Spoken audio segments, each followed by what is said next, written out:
On this vote, the yeas are 427, the nays are 1. 2/3 being in the affirmative, the rules are suspended, the bill is passed, and without objection, the motion to reconsider is laid on the table. I threw him out of my club many years ago because I thought he was a sick pervert. But I guess I turned out to be right. But you know who does have? Bill Clinton, Larry Summers, who ran Harvard, was with him every single night, every single weekend. They lived together. They went to his island many times. I never did. Andrew Weissman, I hear. All these guys were friends of his. You don't even talk about those people. You just keep going on the Epstein files. And what the Epstein is a Democrat hoax to try and get me not to be able to talk about the $21 trillion that I talked about today. This number, the numbers are in line with what we're seeing from all kinds of private sector sources. This is the stuff of democracies giving way to authoritarianism. Firing statisticians goes with threatening the heads of newspapers. It goes with launching assaults on universities. It goes with launching assaults on law firms that defend clients that the elected boss finds uncongenial. This is really scary stuff, and it can hardly be surprising that when the rule of law is a bit in question, that there's a big uncertainty premium in the markets that is. Want to really see something that said, take a look at what happened. Hey. Why this beat so cold? We will make America proud again. And you try to we will make America wealthy again. And yes, together, we will make America great again. Boy, oh boy, oh boy. I told y'all, let everything play out. Or we get up here hollering and screaming and pointing fingers and saying this and that and saying things we just can't back up. Let everything play out. You know, we seeing what they're doing, and, you know, the one screaming to the top of their lungs and saying Trump, Trump, Trump, Trump this, Trump that, MAGA Republicans. You know, the same ones that are trending right now. The Hakeem Jeffries, the Chuck Schumers, you know, these disgraceful Democrats. And it just gets worse and worse and worse for the Democrat Party. Now, people were taking money from him, and there's been people that was texting him, you know, come to find out they hated it. They were going after Trump to take down Trump. I mean, man, let everything play out. Because they going to get up on the fake news media, whether you like it or not, and bash Trump. You know, whatever fits their narrative. Trump, the big bad orange man. Trump did this. Trump was involved in this. Trump messed with this person. You know, look at, and then they'll replay the same pictures and videos of Trump with Epstein and walking around with Epstein. Yeah. But let it all play out, man. Told y'all. But I couldn't wait to get into this. Sent in earlier, and we got this 2 videos sent in from my brother Dr. Steve, and it's a huge bombshell of first Democrat resigns after Epstein files bombshell. And there's been bombshells all day today. The last 72 hours, the last 80 some hours. I mean, it's just been bombshells flying everywhere about this whole Epstein thing. And right now, Hakeem Jeffries is trending. We just covered that in our recent show. It's just a disgrace, man. You know. But let everything play out, y'all. We're going to sit back and let everything play out. Said to release the Epstein files. They've already claimed their very first Democrat victim. The House is voting today on a bill that could blow the lid off of one of the most explosive scandals in modern American history. After we just showed you what they just voted on. We showed you in the beginning of the show, you know. months of delays, political warfare, and backroom maneuvering, we're finally getting answers about the Jeffrey Epstein files, and what they reveal will shock you. Hey gang, it's me, Dr. Steve, your patron from Unstoppable Rise of a new conservative age that you're making happen all over the world. So if you want a front row seat, on and subscribe button. So it is official.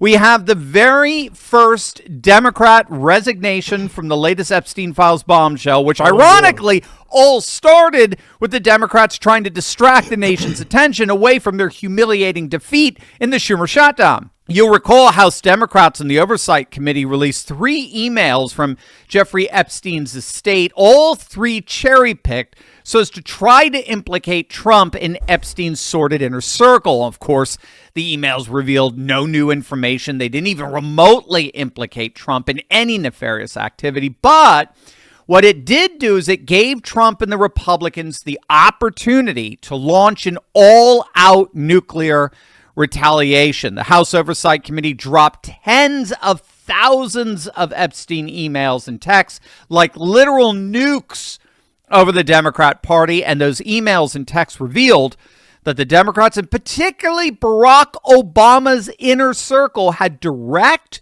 regular communications with Epstein, and now those communications have officially taken one of them out. Larry Summers, the former Treasury Secretary under Obama, ex-president of Harvard University, is, quote, stepping back from all public engagements after he was exposed as basically being a super fan of Epstein's. Not only did the messages show Summers having regular conversations with Epstein, but the emails show Summers actually asked Epstein, I kid you not, for dating advice. Yes. That's in the email. Y'all let everything play out, man. Let the same ones come up and scream to the top of their lungs and say Trump, Trump, Trump, Trump this, Trump that, Trump, Trump, Trump, Trump, Trump. Let it all play out, man. I told y'all. You can't make this stuff up. High-level Democrats in Obama's inner circle were asking Epstein, one of the single worst child sex offenders in our nation's history, for freaking dating advice. I mean, you have to let that itch you. The Treasury Secretary of the United States was taking romantic counsel from a convicted sex trafficker. Needless to say, the resignations are just beginning here. The New York Times is reporting that Summers has resigned from advisory board of the Yale Budget Lab. He's also reportedly resigned from his fellowship at the Center for American Progress, a far-left think tank. Spokesperson from that organization did confirm that Summers has resigned from there. And it's only a matter of time before he resigns from Harvard University itself, where he continues to be listed as a faculty member. But I just don't see how a fanboy of Jeffrey Epstein can continue to be allowed to be around 18-year-old girls. Now, the Epstein fallout appears to be just getting started here. We're now learning that Epstein was in direct contact with a Democrat delegate from the U.S. Virgin Islands during a hearing that was questioning President Trump's former attorney, Michael Cohen. Stacey Plaskett. Did y'all see her earlier standing up on the floor and what she was saying? And that lady's a disgrace. Democrats are a disgrace, man. For real. A non-voting delegate from the Virgin Islands appeared to be messaging with Epstein during a February 2019 congressional hearing that was grilling Cohen in an attempt to find some dirt on Trump. And the two were messaging back and forth. And it appears that Epstein was actually feeding questions to this delegate to ask of Cohen. Epstein was asking questions, in effect asking questions, in a congressional hearing. I mean, think about that. This guy was so embedded inside the Democrat Party that he was feeding them questions for an anti-Trump witness in real time during a formal congressional hearing. But it actually gets worse. We're now learning that this Democrat delegate from the Virgin Islands accepted $30,000 from Epstein for the Democrat Congressional Campaign Committee after he was already a convicted sex offender. She also took maxed out make campaign this up. donations directly from Epstein in 20. That's why the saying is so viral. You just can't make this up. You just can't make this up, y'all. You know, them Patriots say you just can't make this shit up. That's what them Patriots say. Excuse my language. Trying to keep it clean, family, but you just can't make it up, man. 2016 and 2018. But again, this is all just the tip of the iceberg.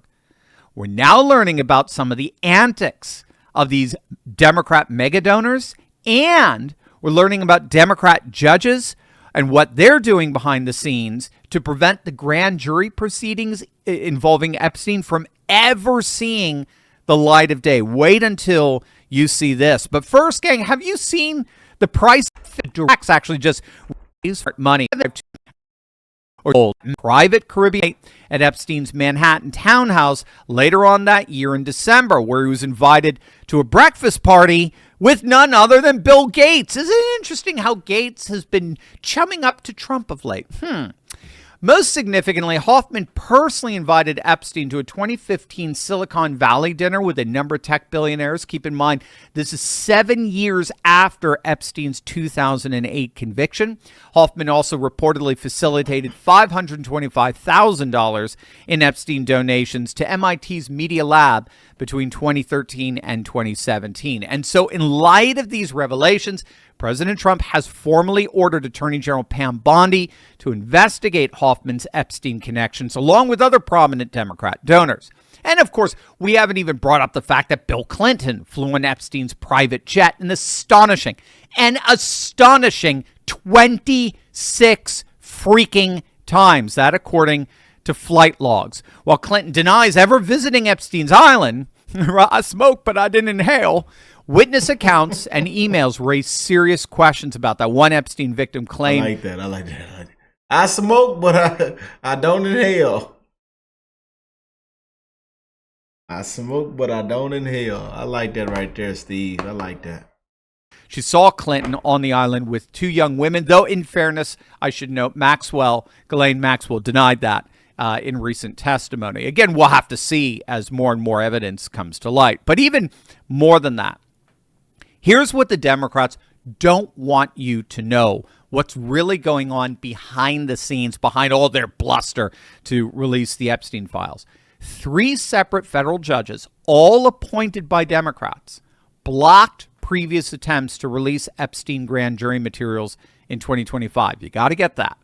Grand jury testimonies are being blocked from public view by 3 Democrat judges, one appointed by Obama and 2 others appointed by Clinton. Yes, freaking Bill Clinton. These are the judges who are blocking these documents from public release. So the Democrats are talking tough. They have a lot of bluster on releasing the Epstein files in public, all the while knowing behind the scenes these judges are preventing that release from ever happening. So that's why when Republican Representative Tim Burchett tried to force an immediate floor vote last week on the 12th, Democrats blocked it. They blocked it. I mean, the optics were devastating for those who were paying attention. The party had spent months demanding transparency suddenly pumped the brakes when their own members faced scrutiny. But it doesn't matter. Roughly 100 House Republicans are expected to support the bill today, called the Epstein Files Transparency Act, which would require the Justice Department to release all files within 30 days, with only victim names redacted. Even Speaker Johnson signaled that he was open to voting yes on this as long as the Senate made the changes to protect the victims. But in the end, we have to keep in mind, big picture, this isn't just about one scandal. It's about a 2-tier justice system where the rich and powerful escape consequences while ordinary Americans face the book. Epstein survivors wrote to Congress saying that his crimes expose precisely this, a double standard of justice where rich and powerful men and women evade repercussions, right? Rules for thee, not for me. And that's what this vote today ultimately is all about. So the vote does happen later today. If it passes the House, it still needs Senate approval and Trump's signature, which he's already pledged to give. And this could be the transparency moment America hasn't just been waiting for, but frankly demanding since Epstein's rather suspicious death back in 2019. And I think, as others are arguing, like Michael Knowles, I think this would be the moment where we would see a rather kind of, shall we say, battered Trump coalition find its mojo again and reunify that coalition. Because in the end, what unifies this coalition is populism. And populism is fundamentally the people versus a corrupt elite, a corrupt political class. And Epstein is the poster boy. He is the face of that corruption.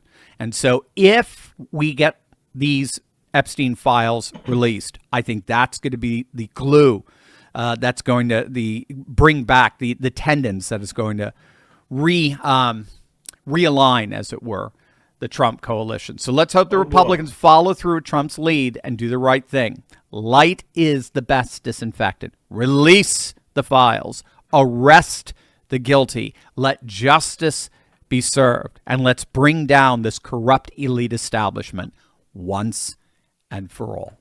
Y'all know that's what we advocating for. Accountability. You got to put your hands behind your back. Let it all play out, family. Let it all play out. I love y'all, and I will catch y'all on the next one. Huge shout out to my brother, Dr. Steve. Y'all can go check him out at Dr. Steve Turley. Doing an amazing job. And again, man, I told you, all the people want is truth, transparency, accountability. No other way around it.